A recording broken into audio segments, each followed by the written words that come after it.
Kumusta sa inyong lahat mga B? Ang pag-uusapan natin ngayon ay ang movie na may pinamagatang Good Luck to You Leo Grande 2022.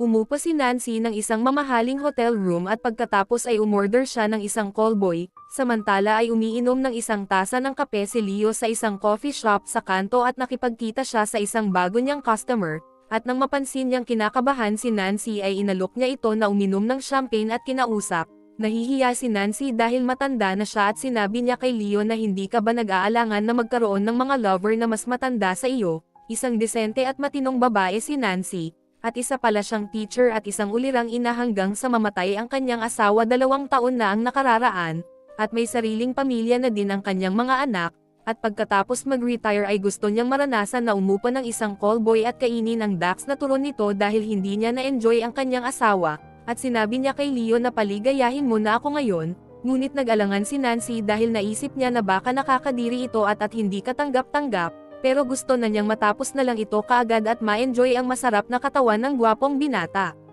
Pagkatapos ay hinalikan na siya ni Leo upang ma-relax at mawala na ang kanyang takot, at naisip ni Nancy na baka hindi niya magustuhan si Leo at sinabi niya na uminom ito ng gamot, ngunit sinabi ni Leo na hindi na kailangan dahil kayang-kaya na kitang paligayahin. At nang maramdaman niya na hindi na siya makakaiwas kay Leo ay agad siyang naglinis ng katawan sa banyo, samantala ay naghintay na si Leo sa kama at dahil nainip ay naghanap ito ng makakain sa kusina, at pagkabalik ni Nancy ay tumanggi ito sa halik ni Leo dahil natatakot siya sa malaking turon ng ibang lalaki. Pagkatapos ay nagtabi na sila sa kama at nag-usap ng kaunti upang makilala pa nila ang isa't isa. Nalaman ni Nancy na isang edukado si Leo at di niya maintindihan kung bakit pagpapatikim ng turon ang trabaho nito, ngunit sinabi ni Leo na sayang naman ang turon ko kung di matitikman ng iba pero hindi ito alam ng aking ina, at ang alam lang niya ay nagtatrabaho ako sa isang oil rig, at sinabi niya kay Nancy na ano ba ang ginagawa ng asawa mo bago kayo mag-ugaan sa kama, paulit-ulit at puro ganon lang ang ginagawa namin sa loob ng 30 years. At wala akong nararamdamang kasiyahan o kahit anong mga experiment dahil paulit-ulit lang naman ang nangyayari sa amin.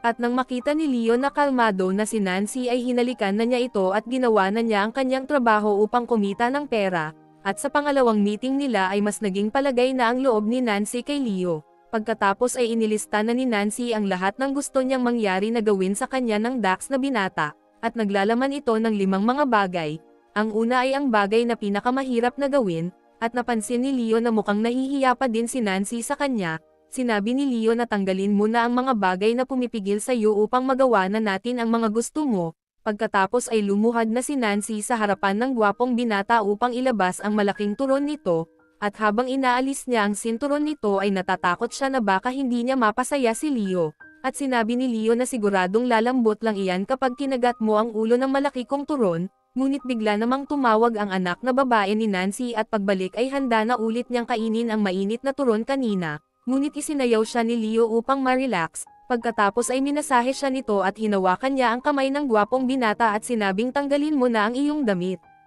At laking paghanga niya sa magandang katawan ni Leo ngunit nag-alangan na naman siya dito, at naiyak si Nancy sa harapan ni Leo dahil kinakabahan siyang ibaba ang pantalon nito. Kaya't agad siyang pinakalma ng Dax na binata at inakit sa mga nakakaganang mga salita, at sa ikatlo nilang pagkikita ay naging mas palagay na ang loob ni Nancy at pinaligaya siya ni Leo ng matatamis nitong mga halik, ngunit hindi pa din nasisiyahan si Nancy, at sa kanilang pag-uusap ay gustong malaman ni Nancy ang totoong pangalan ni Leo, at sa tulong ng internet search ay nalaman niya ang totoong pangalan nito, kaya't nagalit sa kanya si Leo at bumayak na itong umalis. Sinabi ni Leo na ayaw na niyang magpabook kay Nancy at di na siya babalik sa hotel na iyon, kaya't humingi ng sorry si Nancy sa kanya at sinabing tutulungan kitang aminin ang lahat sa iyong ina, at handa na din siyang sabihin ang kanyang totoong pangalan kay Leo. Ngunit ayaw na ni Leo dahil itinakwil na pala siya ng kanyang ina kaya't naging callboy siya ngayon, at ang pangalan pala talaga niya ay Connor. Pagkatapos ay umalis na ito at bumalik ulit upang kuhanin ang kanyang cellphone na nahulog.